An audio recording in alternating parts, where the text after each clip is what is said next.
El tema de hoy, teoría de la demanda. La ley fundamental de la demanda nos va a presentar a la variable de precio. Nos va a decir que es la relación inversa que va a existir entre el precio de un bien y la cantidad que los individuos adquieren de ese bien a los distintos precios, mientras que el resto de las condiciones permanecen ceteris paribus o constantes, que quiere decir lo mismo. Siempre recuerden que a mayor precio, ¿sí? La demanda, a mayor precio un bien, la demanda siempre va a ser más baja.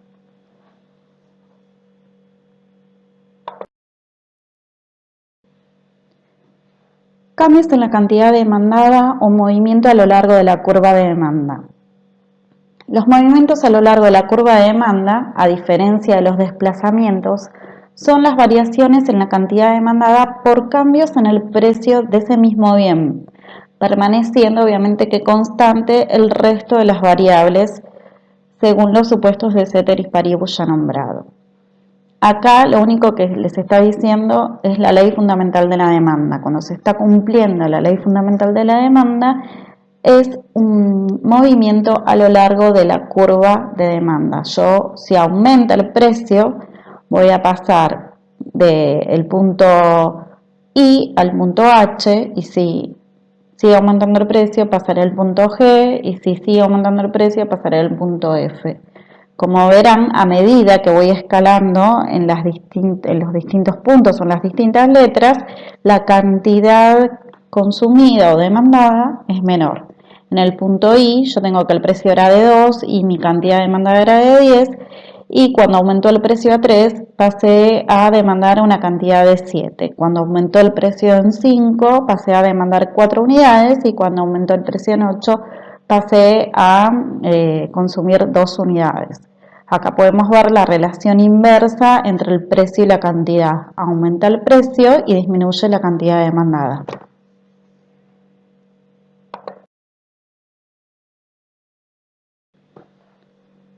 Existen determinantes de la demanda, más allá del precio del mismo bien del que estamos hablando, que va a ser el precio de los bienes relacionados.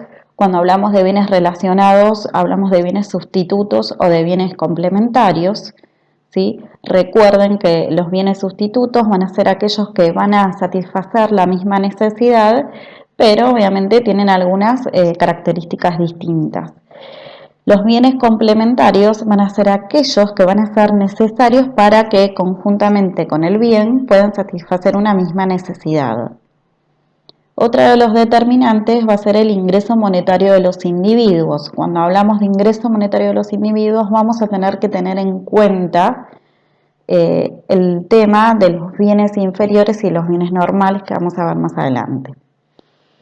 Y después el gusto de los consumidores o de los individuos, ¿sí?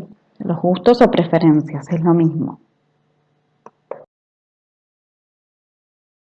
La función de demanda nos va a decir que la cantidad demandada va a estar en función del precio del bien del que estamos hablando, el precio de los bienes relacionados, del ingreso monetario de los individuos y del gusto de los consumidores, ¿sí? Entonces, son todos los determinantes de la demanda.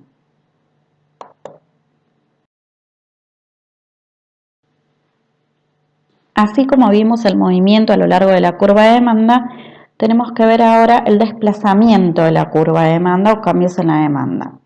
Y se va a provocar por un aumento de la cantidad demandada, donde se va a desplazar la curva hacia la derecha por los determinantes que vemos más abajo, o una disminución de la cantidad demandada, donde la curva se desplazará hacia la izquierda, también por los motivos que vemos más abajo. Vamos a analizar el aumento en la cantidad demandada, ¿sí? Es decir, el desplazamiento hacia la derecha, cada uno de los motivos, y les dejo para que ustedes piensen el desplazamiento hacia la izquierda, que es obviamente todo lo contrario.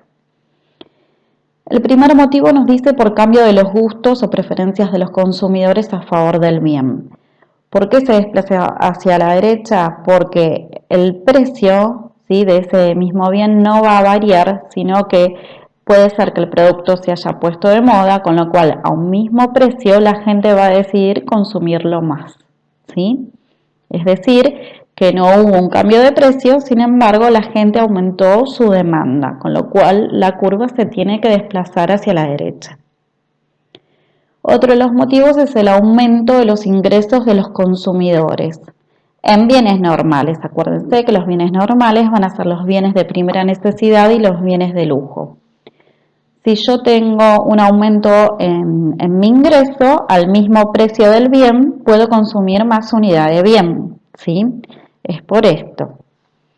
Aumento del precio del o los bienes sustitutos.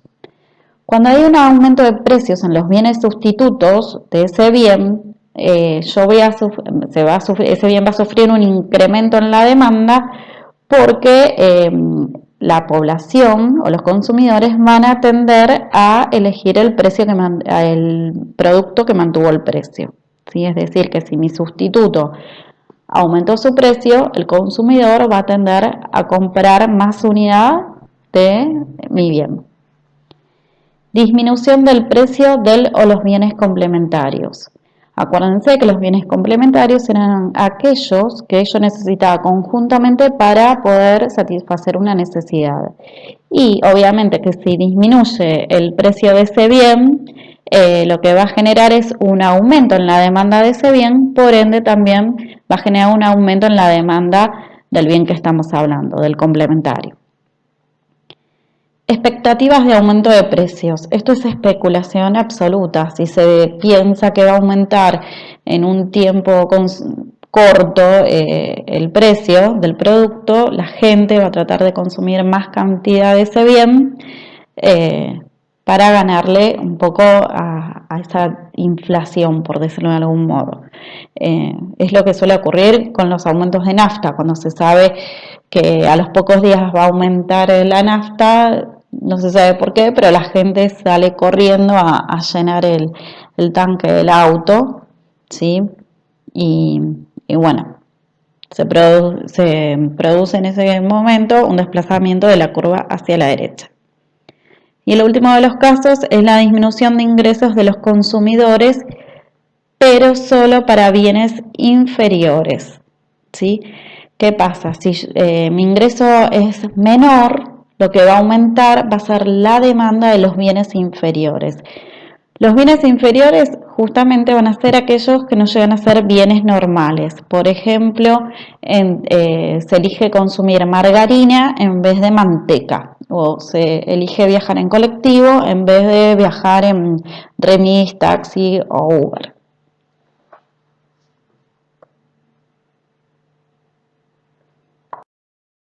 Bueno, acá tienen la aclaración de bienes normales y bienes inferiores.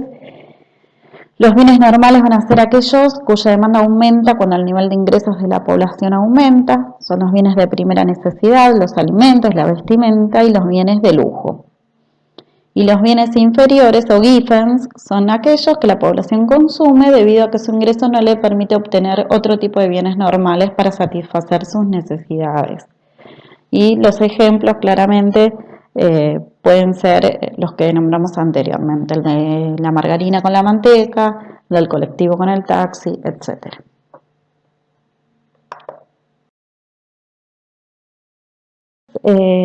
Les doy un ejemplo del desplazamiento de la curva de demanda ante un aumento del ingreso.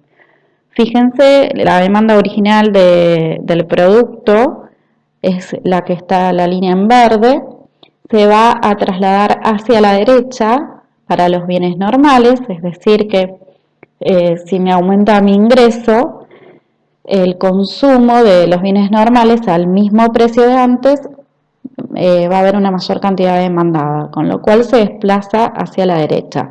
Podemos ver el ejemplo del punto de precio en 40.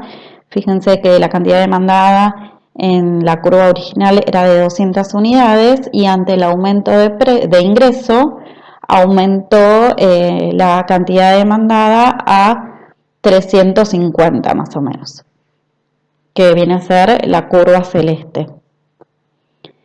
Y se desplazaría la curva de demanda hacia la izquierda para el consumo de los bienes inferiores.